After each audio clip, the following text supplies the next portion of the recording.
Cabinet मंत्री राणा गुरजीत सिंह ने अपने प्रधान के खिलाफ खोलिया मोर्चा। सिद्धू नूं दस्सिया किराए दा लीडर। क्या पार्टी दे विच पा रहे ने वंड?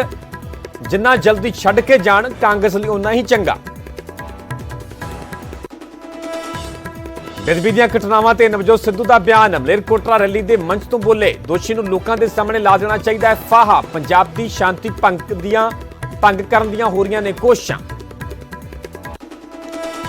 हरिमंदर साहिब च हुई बेदबी की कोशिश की SIT करेगी जांच। सिट नूं दिता 2 दिन का समा। CM चन्नी बोले, तय तक करांगे जांच, चोणां करके भी हो सकती है साजिश।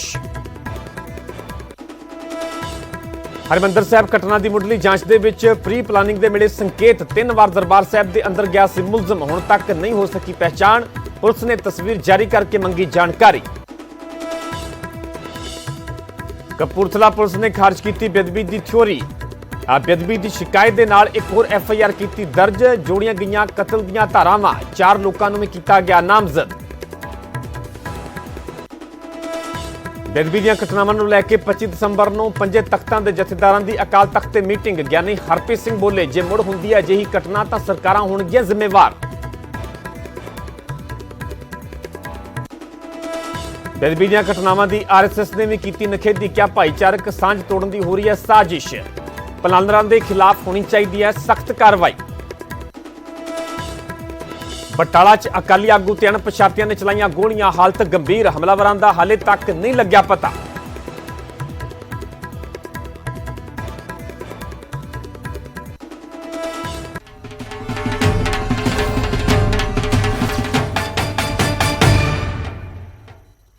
सत श्री अकाल, तुसीं वेख रहे हो न्यूज़ 18 पंजाब हरियाणा हिमाचल। मैं परमिंदर सिंह तेजा। सारे दर्शकों का बुलेटिन स्वागत है। शुरुआत करांगे नवजोत सिंह सिद्धू के वड्डे बयान तो। बेदबी दीआं घटनावां नूं लैके पंजाब कांग्रेस के प्रधान नवजोत सिद्धू ने वड्डा बयान दिता है। सिद्धू का कहना है कि बेदबी करने वाले नूं सब तो वड्डी सज़ा देनी चाहिए है। बेदबी करने वाले नूं लोकां दे सामने फाहा लाउणा चाहिए है। यह गलती नहीं, यह वड्डी साजिश है। नवजोत सिद्धू का यह वड्डा बयान सामने आया। दरअसल मलेरकोटला दे विच एक रैली नूं नवजोत सिद्धू संबोधन कर रहे सन। इसे दौरान नवजोत सिंह सिद्धू के वलों बेदबी दीआं घटनावां नूं लैके वड्डा बयान दिता गया। सिद्धू का कहना है कि बेदबी करने वाले नूं सब तो वड्डी सज़ा देनी चाहिए है। बेदबी करने वाले नूं लोकां दे सामने फाहा लाउणा चाहिए। यह गलती नहीं है, वड्डी साजिश है। नवजोत सिंह सिद्धू के वलों यह वड्डा बयान दिता गया। अज भी साजिशां चल रही ने इस पंजाबी सूबे नूं, इहदे अमन अमान नूं भंग करन लई। मैं नवजोत सिंह सिद्धू पुत्र सरदार भगवंत सिंह सिद्धू स्वतंत्रता सेनानी ऐलान करदा कि अगर किते भी बेअदबी होवे, चाहे कुरान शरीफ दी होवे, चाहे भगवत गीता दी होवे, चाहे गुरु ग्रंथ साहब दी होवे, सामने लोकां दे लिया के फाहा ला देना चाहिए। कॉन्स्टिट्यूशन दी सब तो वड्डी सजा देनी चाहिए। सब तो वड्डी सजा इस संविधान दी देनी चाहिए है। सो बेदबी दीआं घटनावां नूं लैके नवजोत सिंह सिद्धू के वलों यह वड्डा बयान दिता गया। उन्होंने कहना है कि बेदबी करने वाले नूं सब तो वड्डी सजा देनी चाहिए है। बेदबी करने वाले लोगों के सामने फाहा लाउणा चाहिए। यह गलती नहीं है, वड्डी साजिश है। दरअसल जिवें कल श्री दरबार साहिब दे विच एक मुलजम के वलों शख्स के वलों बेदबी करने की कोशिश की जाती है तो हर पासे तो सख्त शब्दों के विच इस दी निखेधी की जा रही है तो उत्थे ही डूंगाई दे नाल जांच की मंग की जा रही है। तो इस दे दौरान ही मलेरकोटला दे विच जदों रैली नूं संबोधन कर रहे सन नवजोत सिद्धू, तो इस दौरान उन्होंने वलों यह वड्डा बयान दिता गया। बेदबी दीआं घटनावां नूं लैके उन्होंने कहना है कि बेदबी करने वाले नूं सब तो वड्डी सज़ा देनी चाहिए है। बेदबी करने वाले लोगों के सामने फाहा लाउणा चाहिए। यह गलती नहीं, यह वड्डी साजिश है। और अज भी साजिशां चल रही ने इस पंजाबी सूबे नूं, इहदे अमन अमान नूं भंग करन लई। मैं नवजोत सिंह सिद्धू पुत्र सरदार भगवंत सिंह सिद्धू स्वतंत्रता सेनानी ऐलान करदा कि अगर किते भी बेअदबी होवे, चाहे कुरान शरीफ दी होवे, चाहे भगवत गीता दी होवे, चाहे गुरु ग्रंथ साहब दी होवे, सामने लोकां दे लिया के फाहा ला देना चाहिए। कॉन्स्टिट्यूशन दी सब तो वड्डी सजा देनी चाहिए। सब तो वड्डी सजा इस संविधान दी देनी चाहिए है।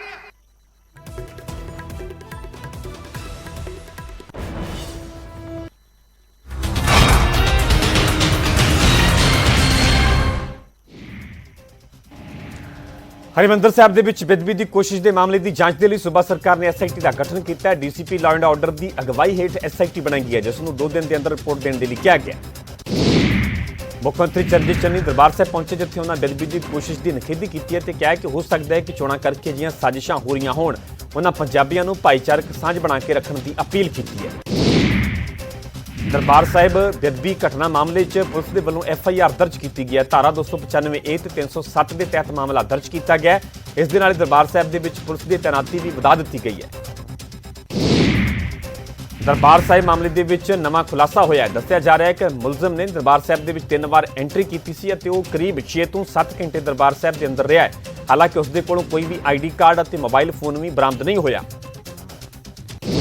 RSS ਨੇ ਦਰਬਾਰ ਸਾਹਿਬ ਦੇ ਵਿੱਚ ਬੇਅਦਬੀ ਦੀ ਕੋਸ਼ਿਸ਼ ਦੀ ਘਟਨਾ ਨੂੰ ਮੰਦਭਾਗਾ ਦੱਸਿਆ ਤੇ ਕਿਹਾ ਕਿ ਲੋਕਾਂ ਨੂੰ ਆਪਸ ਦੇ ਵਿੱਚ ਲੜਾਉਣ ਦੀ ਸਾਜ਼ਿਸ਼ ਹੈ ਤੇ ਸਾਜ਼ਿਸ਼ਕਾਰੀਆਂ ਦਾ ਪਰਦਾਫਾਸ਼ ਕਰਨ ਦੀ ਮੰਗ ਵੀ ਕੀਤੀ ਹੈ। ਉਧਰ ਸੂਬੇ ਦੇ DGP ਨੇ ਟਵੀਟ ਕੀਤਾ ਤੇ ਕਿਹਾ ਕਿ ਭਾਈਚਾਰਕ ਸਾਂਝ ਨੂੰ ਬਰਕਰਾਰ ਰੱਖਿਆ ਜਾਵੇਗਾ ਤੇ ਮਾਹੌਲ ਖਰਾਬ ਕਰਨ ਵਾਲਿਆਂ ਦੇ ਖਿਲਾਫ ਸਖਤ ਕਾਰਵਾਈ ਕੀਤੀ ਜਾਵੇਗੀ। ਕਪੂਰਥਲਾ ਦੇ ਗੁਰਦੁਆਰਾ ਨਿਜ਼ਾਮਪੁਰ ਦੇ ਵਿੱਚ ਭੀੜ ਨੇ ਇੱਕ ਸ਼ਖਸ ਨੂੰ ਮੌਤ ਦੇ ਘਾਟ ਉਤਾਰ ਦਿੱਤਾ। ਇਸ ਮੁਲਜ਼ਮ ਤੇ ਨਿਸ਼ਾਨ ਸਾਹਿਬ ਦੀ ਬੇਅਦਬੀ ਦੀ ਕੋਸ਼ਿਸ਼ ਦੇ ਇਲਜ਼ਾਮ ਲੱਗੇ ਨੇ। ਕਪੂਰਥਲਾ ਦੇ SSP ਨੇ ਮੁੱਢਲੀ ਜਾਂਚ ਦੇ ਵਿੱਚ ਬੇਅਦਬੀ ਦੀ ਸੰਭਾਵਨਾ ਤੋਂ ਇਨਕਾਰ ਕੀਤਾ ਤੇ ਕਿਹਾ ਕਿ ਮਾਮਲਾ ਬੇਅਦਬੀ ਦਾ ਨਹੀਂ ਬਲਕਿ ਚੋਰੀ ਦਾ ਲੱਗਦਾ ਹੈ। ਕਪੂਰਥਲਾ ਪੁਲਿਸ ਨੇ 4 ਲੋਕਾਂ ਨੂੰ ਨਾਮਜ਼ਦ ਕੀਤਾ ਹੈ। ਇਸ ਦੇ ਨਾਲ ਹੀ FIR ਵੀ ਦਰਜ ਕੀਤੀ ਗਈ ਹੈ। ਪਹਿਲੀ FIR ਬੇਅਦਬੀ ਦੀ ਸ਼ਿਕਾਇਤ ਨੂੰ ਲੈ ਕੇ, ਜਦਕਿ ਦੂਜੀ FIR ਪੁਲਿਸ ਦੇ ਕੰਮ ਦੇ ਵਿੱਚ ਰੁਕਾਵਟ ਪਾਉਣ ਦੀ ਦਰਜ ਕੀਤੀ ਗਈ ਹੈ। ਇਸੇ ਦੇ ਵਿੱਚ ਕਤਲ ਦੀ ਧਾਰਾ ਵੀ ਜੋੜੀ ਗਈ ਹੈ। ਘੱਟ ਗਿਣਤੀ ਕਮਿਸ਼ਨ ਨੇ ਹਰਿਮੰਦਰ ਸਾਹਿਬ ਅਤੇ ਕਪੂਰਥਲਾ ਘਟਨਾ ਤੇ ਨੋਟਿਸ ਲਿਆ ਹੈ ਅਤੇ 26 ਦਸੰਬਰ ਤੋਂ ਪਹਿਲਾਂ ਪੰਜਾਬ ਦੇ ਮੁੱਖ ਸਕੱਤਰ ਨੂੰ ਰਿਪੋਰਟ ਪੇਸ਼ ਕਰਨ ਦੇ ਨਿਰਦੇਸ਼ ਦਿੱਤੇ ਨੇ।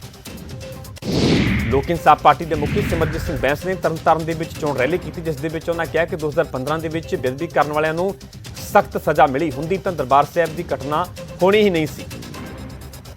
ਕੈਬਨਿਟ ਮੰਤਰੀ ਰਾਣਾ ਗੁਰਜੀਤ ਸਿੰਘ ਨੇ ਨਵਜੋਤ ਸਿੰਘ ਸਿੱਧੂ ਤੇ ਤਿੱਖੇ ਸ਼ਬਦੀ ਵਾਰ ਕੀਤੇ ਨੇ। ਸਿੱਧੂ ਨੂੰ ਕਿਰਾਏ ਦਾ ਲੀਡਰ ਕਰਾਰ ਦਿੱਤਾ ਹੈ ਤੇ ਕਿਹਾ ਕਿ ਸਿੱਧੂ ਸਿਰਫ ਮੁੱਖ ਮੰਤਰੀ ਬਣਨ ਦੇ ਲਈ ਕਾਂਗਰਸ ਦੇ ਵਿੱਚ ਆਏ ਨੇ।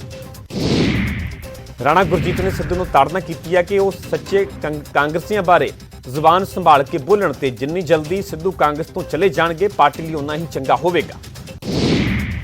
ਗੁਰੂਗ੍ਰਾਮ ਦੇ ਵਿੱਚ ਕੇਂਦਰੀ ਖੇਤੀਬਾੜੀ ਮੰਤਰੀ ਨਰਿੰਦਰ ਤੋਮਰ ਨੇ ਕਿਹਾ ਕਿ ਭਾਜਪਾ ਕਿਸਾਨਾਂ ਦੇ ਹਿੱਤਾਂ ਦੀ ਗੱਲ ਕਰਦੀ ਹੈ। ਉਹਨਾਂ ਪ੍ਰਧਾਨ ਮੰਤਰੀ ਵੱਲੋਂ ਖੇਤੀ ਕਾਨੂੰਨ ਵਾਪਸ ਲੈਣ ਦੇ ਫੈਸਲੇ ਨੂੰ ਇਤਿਹਾਸਕ ਦੱਸਿਆ। ਤੋਮਰ ਭਾਜਪਾ ਦੇ ਕਿਸਾਨ ਮੋਰਚੇ ਦੀ ਬੈਠਕ ਦੇ ਵਿੱਚ ਆਏ ਹੋਏ ਸਨ। ਖੰਨਾ ਦੇ ਨੇੜਲੇ ਪਿੰਡ ਗੋਹ ਦੇ ਵਿੱਚ ਕਿਸਾਨ ਆਗੂ ਬਲਦੇਵ ਸਿਰਸਾ ਨੇ ਕਿਹਾ ਕਿ ਗੁਰਨਾਮ ਚਡੂਨੀ ਆਜ਼ਾਦ ਨੇ ਅਤੇ ਚੋਣ ਲੜ ਸਕਦੇ ਨੇ, ਪਰ ਚੋਣ ਲੜਨ ਤੋਂ ਬਾਅਦ ਉਹ ਸੰਯੁਕਤ ਕਿਸਾਨ ਮੋਰਚੇ ਦਾ ਹਿੱਸਾ ਨਹੀਂ ਰਹਿਣਗੇ। ਮਲੋੜ ਦੇ ਇੱਕ ਗੁਰਦੁਆਰਾ ਸਾਹਿਬ ਦੇ ਵਿੱਚ ਧਾਰਮਿਕ ਸਮਾਗਮ ਕਰਵਾਇਆ ਗਿਆ, ਜਿੱਥੇ ਦਿੱਲੀ ਮੋਰਚੇ ਤੋਂ ਪਰਤੇ ਕਿਸਾਨਾਂ ਨੂੰ ਸਨਮਾਨਿਤ ਕੀਤਾ ਗਿਆ। ਮੁੱਖ ਮੰਤਰੀ ਚਰਨਜੀਤ ਚੰਨੀ ਲੁਧਿਆਣਾ ਪਹੁੰਚੇ, ਜਿੱਥੇ ਉਹਨਾਂ 25ਵੀਂ ਸ੍ਰੀ ਕ੍ਰਿਸ਼ਨ ਬਲਰਾਮ ਰੱਥ ਯਾਤਰਾ ਦਾ ਉਦਘਾਟਨ ਕੀਤਾ। ਉਹਨਾਂ ਇਸ ਰੱਥ ਯਾਤਰਾ ਨੂੰ ਸੂਬਾ ਪੱਧਰੀ ਤਿਉਹਾਰ ਵੀ ਐਲਾਨਿਆ। ਮੁੱਖ ਮੰਤਰੀ ਚੰਨੀ ਨੇ ਫਿਰੋਜ਼ਪੁਰ ਦੇ ਹਲਕਾ ਜ਼ੀਰਾ ਦੇ ਵਿੱਚ ਰੈਲੀ ਕੀਤੀ ਅਤੇ ਕਈ ਪ੍ਰੋਜੈਕਟਾਂ ਦਾ ਨੀਂਹ ਪੱਥਰ ਰੱਖਿਆ। ਇਸ ਮੌਕੇ ਉਹਨਾਂ ਕੁਲਬੀਰ ਜ਼ੀਰਾ ਨੂੰ ਵਿਸ਼ਵਾਸ ਤੇ ਪੰਜਾਬ ਦੇ ਸਨਮਾਨ ਚਿੰਨ੍ਹ ਦੇ ਨਾਲ ਸਨਮਾਨਿਤ ਕੀਤਾ। ਤਲਵੰਡੀ ਸਾਬੋ ਦੇ ਵਿੱਚ ਸੁਖਬੀਰ ਸਿੰਘ ਬਾਦਲ ਨੇ ਰੈਲੀ ਕੀਤੀ ਤੇ ਕਿਹਾ ਕਿ ਅਕਾਲੀ ਦਲ ਨੂੰ ਨਾ ਤਾਂ ਗਰੰਟੀਆਂ ਦੇਣ ਦੀ ਲੋੜ ਹੈ ਤੇ ਨਾ ਹੀ ਫਾਰਮ ਭਰਮਾਉਣ ਦੀ, ਕਿਉਂਕਿ ਲੋਕ ਜਾਣਦੇ ਨੇ ਕਿ ਅਕਾਲੀ ਦਲ ਜੋ ਕਹਿੰਦਾ ਹੈ ਉਹ ਕਰਦਾ ਹੈ। ਮਾਨਸਾ 'ਚ ਸੁਖਬੀਰ ਬਾਦਲ ਨੇ ਕਾਂਗਰਸ ਆਗੂ ਸਿੱਧੂ ਮੂਸੇਵਾਲਾ ਨੂੰ ਨਿਸ਼ਾਨੇ ਤੇ ਲਿਆ ਤੇ ਕਿਹਾ ਕਿ ਮੂਸੇਵਾਲਾ ਤੇ ਕਈ ਕੇਸ ਚੱਲ ਰਹੇ ਨੇ, ਜਿਸ ਤੋਂ ਬਚਣ ਦੇ ਲਈ ਉਹ ਕਾਂਗਰਸ ਦੇ ਵਿੱਚ ਸ਼ਾਮਲ ਹੋਏ ਨੇ।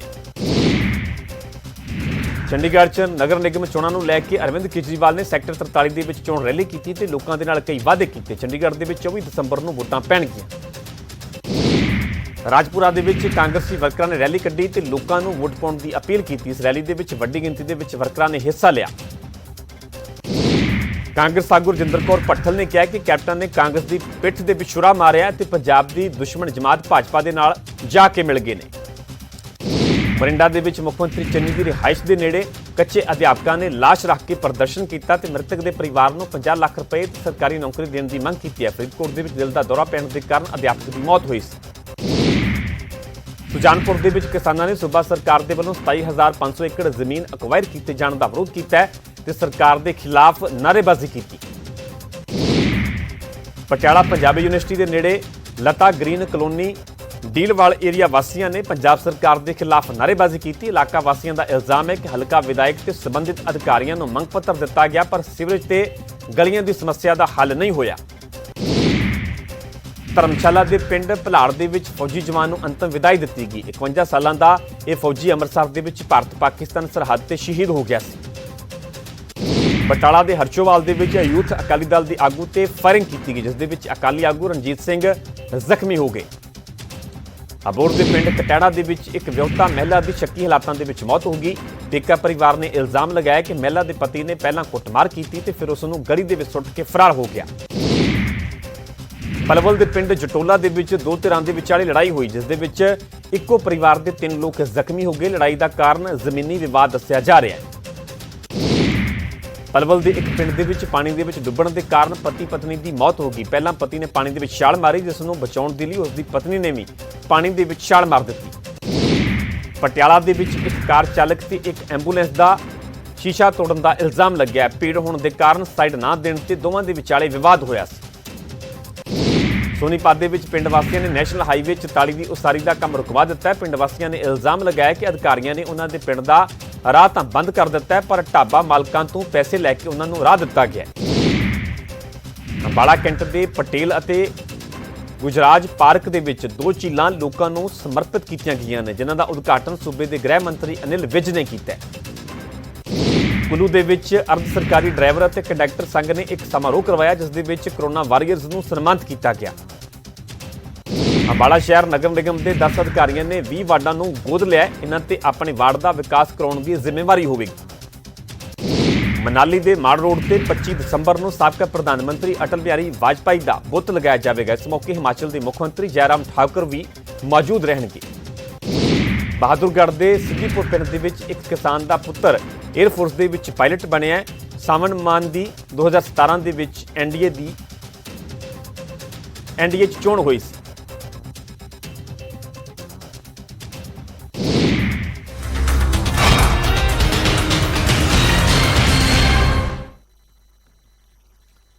ਰੁਕ ਕਰਦੇ ਅਗਲੀ ਵੱਡੀ ਖਬਰ ਦਾ। ਖਬਰ ਬਟਾਲਾ ਦੇ ਨਾਲ ਜੁੜੀ ਹੋਈ, ਜਿੱਥੇ ਕਿ ਅਕਾਲੀ ਯੂਥ ਆਗੂ ਤੇ ਫਾਇਰਿੰਗ ਕੀਤੀ ਗਈ ਹੈ। ਅਕਾਲੀ ਆਗੂ ਰਣਜੀਤ ਸਿੰਘ ਦੀ ਹਾਲਤ ਗੰਭੀਰ ਦੱਸੀ ਜਾ ਰਹੀ ਹੈ। ਬਟਾਲਾ ਦੇ ਹਰਚੋਵਾਲ ਦੇ ਵਿੱਚ ਦੇਰ ਸ਼ਾਮ ਗੋਲੀਆਂ ਚੱਲੀਆਂ। ਸੀਸੀਟੀਵੀ ਤਸਵੀਰਾਂ ਵੀ ਇਸ ਪੂਰੇ ਮਾਮਲੇ ਦੀਆਂ ਸਾਹਮਣੇ ਆਈਆਂ ਨੇ, ਜਿਹੜੀਆਂ ਕਿ ਆਪਣੇ ਆਪ ਦੇ ਵਿੱਚ ਕਾਨੂੰਨ ਵਿਵਸਥਾ ਤੇ ਸਵਾਲ ਖੜੇ ਕਰ ਰਹੀਆਂ ਨੇ ਤੇ ਨਾਲ ਹੀ ਸਵਾਲ ਪੈਦਾ ਹੁੰਦੇ ਨੇ ਕਿ ਕਿਵੇਂ ਇਹ ਬਦਮਾਸ਼ ਬੇਖੌਫ ਨਜ਼ਰ ਆ ਰਹੇ ਨੇ। ਸੀਸੀਟੀਵੀ ਤਸਵੀਰਾਂ ਖੁਦ ਬਿਆਨ ਕਰ ਰਹੀਆਂ ਨੇ। ਬਟਾਲਾ ਦੇ ਵਿੱਚ ਅਕਾਲੀ ਯੂਥ ਆਗੂ ਤੇ ਫਾਇਰਿੰਗ ਕੀਤੀ ਗਈ ਹੈ। ਅਕਾਲੀ ਆਗੂ ਰਣਜੀਤ ਸਿੰਘ ਦੀ ਹਾਲਤ ਗੰਭੀਰ ਦੱਸੀ ਜਾ ਰਹੀ ਹੈ। ਬਟਾਲਾ ਦੇ ਹਰਚੋਵਾਲ ਦੀ ਪੂਰੀ ਘਟਨਾ, ਜਿੱਥੇ ਕਿ ਦੇਰ ਸ਼ਾਮ ਗੋਲੀਆਂ ਚੱਲੀਆਂ ਨੇ। ਸੀਸੀਟੀਵੀ ਤਸਵੀਰਾਂ ਦੇ ਵਿੱਚ ਪੂਰੀ ਵਾਰਦਾਤ ਕੈਦ ਹੋਈ ਹੈ।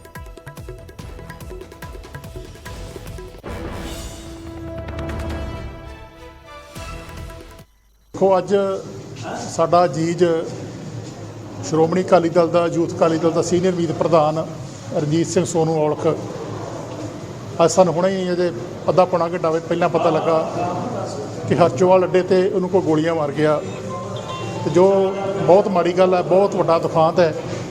ਜਿੱਥੇ ਲਾ ਐਂਡ ਆਰਡਰ ਤੇ ਸਵਾਲੀਆ ਨਿਸ਼ਾਨ ਹੈ, ਉੱਥੇ ਪਿਛਲੇ ਮੇਰੇ ਖਿਆਲ 1 ਸਾਲ ਪਹਿਲਾਂ ਵੀ ਇੱਥੇ ਅਟੈਕ ਹੋਇਆ ਸੀ। ਅਜੇ ਤੱਕ ਉਹਦਾ ਕੁਝ ਨਹੀਂ ਬਣਿਆ, ਤੇ ਅੱਜ ਫਿਰ ਇਹਨੂੰ ਜਾਨੋਂ ਮਾਰਨ ਦੀ ਕੋਸ਼ਿਸ਼ ਕੀਤੀ ਆ। ਬਹੁਤ ਮੰਦਭਾਗੀ ਫੈਸਲਾ ਹੈ।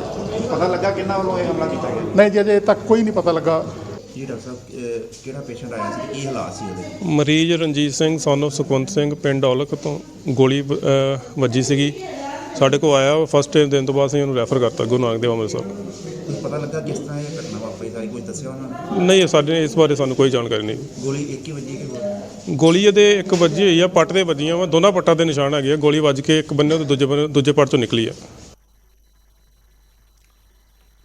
ਰੁਕ ਕਰਦੇ ਅਗਲੀ ਖਬਰ ਦਾ। ਇੰਡੋ ਪਾਕ ਸਰਹੱਦ ਤੇ ਪਾਕਿਸਤਾਨੀ ਨੌਜਵਾਨ ਕਾਬੂ ਕੀਤਾ ਗਿਆ ਹੈ। ਬੀਐਸਐਫ ਨੇ ਡੇਰਾ ਬਾਬਾ ਨਾਨਕ ਦੇ ਵਿੱਚ ਇਸ ਨੌਜਵਾਨ ਨੂੰ ਕਾਬੂ ਕੀਤਾ ਹੈ। ਮੋਬਾਈਲ ਤੇ ਪਾਕਿਸਤਾਨੀ ਕਰੰਸੀ ਵੀ ਇਸ ਤੋਂ ਬਰਾਮਦ ਹੋਈ ਹੈ।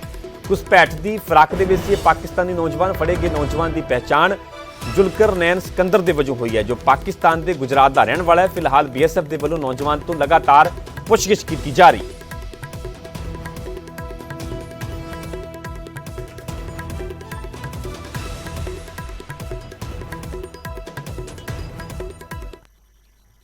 ਅਗਲੀ ਖਬਰ ਜਲੰਧਰ ਤੋਂ ਹੈ। ਜਲੰਧਰ ਪੁਲਿਸ ਨੇ 2 ਨਸ਼ਾ ਤਸਕਰਾਂ ਨੂੰ ਗ੍ਰਿਫਤਾਰ ਕੀਤਾ ਹੈ, ਜਿਨ੍ਹਾਂ ਦੇ ਕੋਲੋਂ 1 ਕਿਲੋ ਹੈਰੋਇਨ ਬਰਾਮਦ ਹੋਈ ਹੈ। ਦੋਵੇਂ ਨਸ਼ਾ ਤਸਕਰ ਸ੍ਰੀਨਗਰ ਦੇ ਰਹਿਣ ਵਾਲੇ ਦੱਸੇ ਜਾ ਰਹੇ ਨੇ।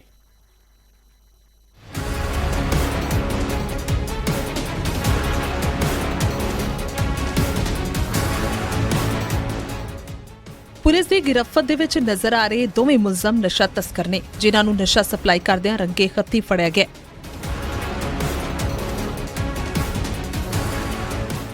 ਦਰਅਸਲ ਜਲੰਧਰ ਕਮਿਸ਼ਨਰੇਟ ਦੀ ਸਪੈਸ਼ਲ ਆਪਰੇਸ਼ਨ ਯੂਨਿਟ ਨੂੰ ਸੂਚਨਾ ਮਿਲੀ ਸੀ ਕਿ 2 ਨਸ਼ਾ ਤਸਕਰ ਟਰਾਂਸਪੋਰਟ ਚੌਕ ਤੇ ਨਸ਼ੇ ਦੀ ਸਪਲਾਈ ਕਰਨ ਲਈ ਆਏ ਹੋਏ ਨੇ।